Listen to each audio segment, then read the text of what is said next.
Donc c'est quoi un gros hacker? Sean Ellis, c'est le papa du gros hacking, hein. C'était le CMO de Dropbox, pour sa marketing de Dropbox. Il veut quitter la boîte et il veut créer son projet. Petit souci, le CIO lui dit, bon d'accord, tu quittes la boîte, par contre tu trouves ton remplaçant.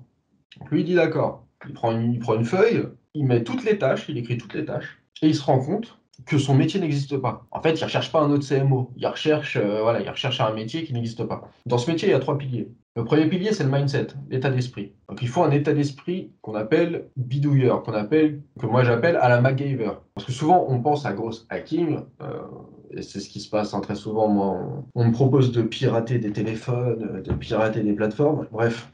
Juste parce qu'il y a hacking dans le nom de mon métier. En fin de compte, c'est hacker avec le sens, la sémantique anglo-saxonne. Ça veut dire que c'est plus bidouilleur à la MacGyver et pas pirate en mode Mr. Robot. Donc, état d'esprit curieux, autodidacte. Il faut plusieurs expertises, pas une seule.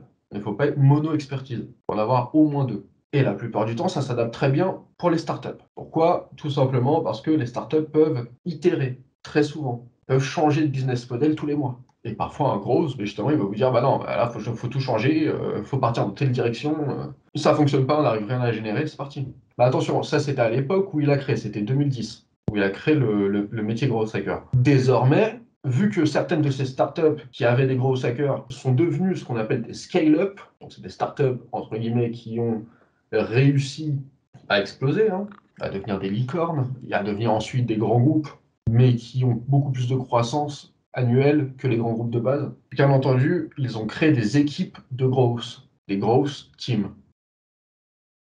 En fait, dans le growth hacking, pour bien l'expliquer, et surtout le métier, comme je vous disais, il faut être multi-expertise, multitâche. Le truc qu'on connaît, c'est les cours d'apprentissage, qui existaient déjà avant le growth hacking, hein. La plupart des process, en fin de compte, du growth existaient déjà avant le growth hacking. C'est le fait de les avoir mis tous ensemble, hein, qui fait tout le growth. Le E-shape. Donc le E-shape, c'est les mono-experts, c'est l'ancienne génération. Vous sortiez avec un bac ou un bac plus 2, plus 3, vous faisiez toute votre carrière dans la même entreprise. Vous faites la même chose pendant 20 ans, 30 ans. Très rapidement, on a vu l'apparition des T-shapes. Et donc, c'est comme je vous montrais les premiers gros hackers. La personne, elle est développeur, et en plus de ça, elle est data analyst ou elle est marketeur. T-shape, ça veut dire, au lieu d'être mono-expert, bah, déjà, j'ai souvent, hein, 2 expertises minimum. Et en dessous, j'ai ce qu'on appelle des notions théoriques, pratiques et d'enseignement. Je vais vous les montrer juste après, hein, je vais détailler ce que je dis. Les T-shapes, souvent, hein, les entrepreneurs, ils sont quasiment obligés d'être T-shape. Parce que vous avez eu des formations et parce que vous avez eu sûrement des expériences. Et qu'en plus de ça, bah, quand on est entrepreneur, on doit tout faire. Donc on est obligé d'avoir des notions théoriques, des notions pratiques, etc. Donc je vous ai mis des exemples, hein. Social media manager, content marketer. L'objectif, même d'un entrepreneur, hein, pas que d'un gros, c'est de devenir M-shape.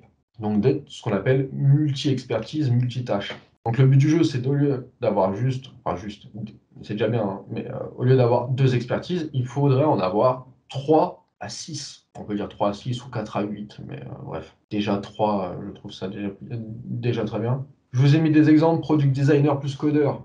Donc la personne peut coder son produit plus le designer. Big data électronique. Donc la personne peut créer son robot et intégrer l'intelligence artificielle dans le robot, tout seul, hein. Musicien et animateur, ça c'est juste pour vous montrer que ça marche avec tous les métiers. Les cours d'apprentissage, ça marche avec tous les métiers. Pour aller plus loin, on a le T-shape marketer ici, qui est un peu plus détaillé. Donc la première ligne dont je vous parlais, c'est les fameuses notions théoriques. En fait, c'est quand vous êtes en cours et que vous apprenez des choses, c'est souvent cette notion-là.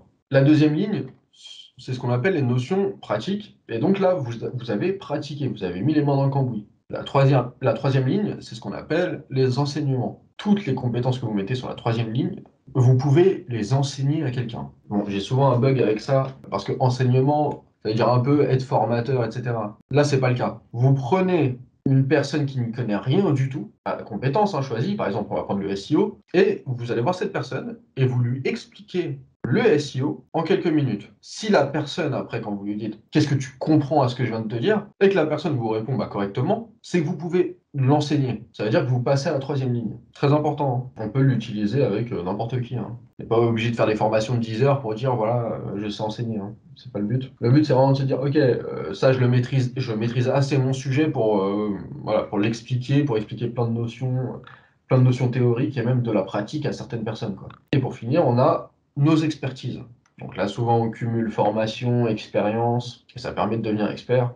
Vous allez me dire, ouais, mais on devient expert à partir de quand? Tout simplement, à partir du moment où vos pairs disent de vous que vous êtes expert.